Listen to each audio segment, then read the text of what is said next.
উত্তরাঞ্চলের কৃষি ও কৃষিভিত্তিক শিল্পে বিনিয়োগ বাড়ানোর লক্ষ্য নিয়ে রাজশাহীতে শুরু হয়েছে regional conference on agro processing 2026।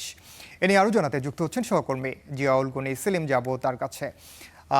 Selim, জানাবেন যে এই যে কনফারেন্সটি অনুষ্ঠিত হচ্ছে, এই কনফারেন্সে আসলে কোন কোন বিষয়গুলোতে গুরুত্ব দেওয়া হচ্ছে?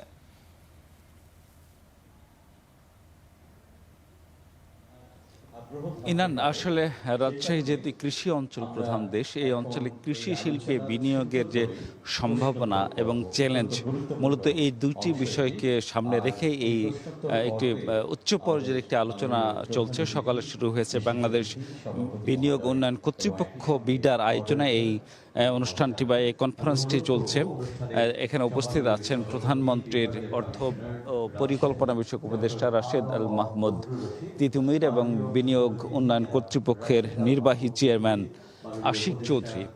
এছাড়াও উপস্থিত আছেন বিভিন্ন শিল্পোদ্যোক্তা। এর মধ্যে দেশের অন্যতম শিল্পগোষ্ঠী নাবিল গ্রুপের ম্যানেজিং ডিরেক্টর এবং সিইও কৃষিবিদ আমিনুল ইসলাম স্বপন সহ বিভিন্ন উদ্যোক্তারা এখানে উপস্থিত আছেন। মূলত যেটি আলোচনায় উঠে এসেছে সেটি হল রাজশাহী অঞ্চলে কৃষি ও কৃষিভিত্তিক শিল্পে বিনিয়োগের যে নতুন সম্ভাবনা রয়েছে সেটি কিভাবে কাজে লাগানো যায়। বিশেষ করে আম, লিচু, ধান, সবজি, টমেটো, কলা, পেঁপে এবং মাছ এই অঞ্চলে যে উৎপাদিত হয় সেগুলো আসলে কিভাবে রপ্তানি করা যায় এবং নতুন করে যে উত্তম কৃষি চর্চার মাধ্যমে যে উৎপাদন ব্যবস্থায় আরও কিভাবে আন্তর্জাতিক মানে নিয়ে যাওয়া যায় এবং রপ্তানির যেসব বাধাগুলো আছে, যেসব চ্যালেঞ্জগুলো আছে, বিশেষ করে প্রসেসিং জোন না থাকা, যোগাযোগ ব্যবস্থা, অবকাঠামো উন্নয়ন, সরকারি সহায়তা, এসব বিষয়গুলো আসলে তুলে ধরছেন উদ্যোক্তারা এবং তারা নানা সমস্যার কথা বলছেন। পাশাপাশি সরকারের তরফ থেকে, বিশেষ করে বাংলাদেশ ব্যাংকের তরফ থেকে যে বলা হচ্ছে যে এক একজন উদ্যোক্তা অন্তত 40 কোটি টাকা পর্যন্ত স্বল্প সুদের ঋণ নিতে পারবেন, সেই ব্যবস্থা রাখা হয়েছে। সেই সুবিধাগুলোর কথাও সরকারের তরফ থেকে বলা হচ্ছে এবং বলা হচ্ছে যে সরকার আসলে কী ধরনের সুযোগ দেবে এবং সুবিধা দেবে শিল্প উদ্যোক্তাদের, বিশেষ করে কৃষি শিল্পের উদ্যোক্তা যারা, তাদেরকে কোন কোন খাতে ছাড় দেওয়া হবে এবং কোন কোন খাতে তারা বিনিয়োগের ক্ষেত্রে উৎসাহিত করা হচ্ছে, সে বিষয়গুলো কিন্তু নতুন করে আলোচনায় আসছে।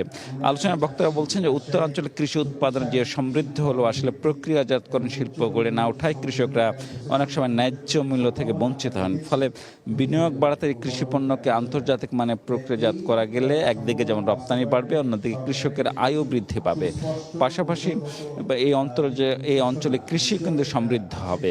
তাহলে সব মিলিয়ে যে পরিস্থিতি আমরা বলতেই পারি যে রাজশাহীতে যে এই কনফারেন্সটি হচ্ছে, এই কনফারেন্সটি অত্যন্ত গুরুত্বপূর্ণ, বিশেষ করে শিল্প উদ্যোক্তাদের জন্য এটি নতুন একটা সম্ভাবনার দ্বার খুলে দিতে পারে বলে আশা করছেন। এই নিয়ে কেবল রাজশাহী নয়, রাজশাহী, চাঁপাইনবাবগঞ্জ, নওগাঁ, নাটোর, এই 4টি অঞ্চলের কৃষি শিল্প উদ্যোক্তারা এই কনফারেন্সে অংশ নিয়েছেন। তো ইনান, রাজশাহী থেকে এই কনফারেন্সের সর্বশেষ তথ্য ছিল আমার কাছে এই। সেলিম, আপনাকে অসংখ্য ধন্যবাদ।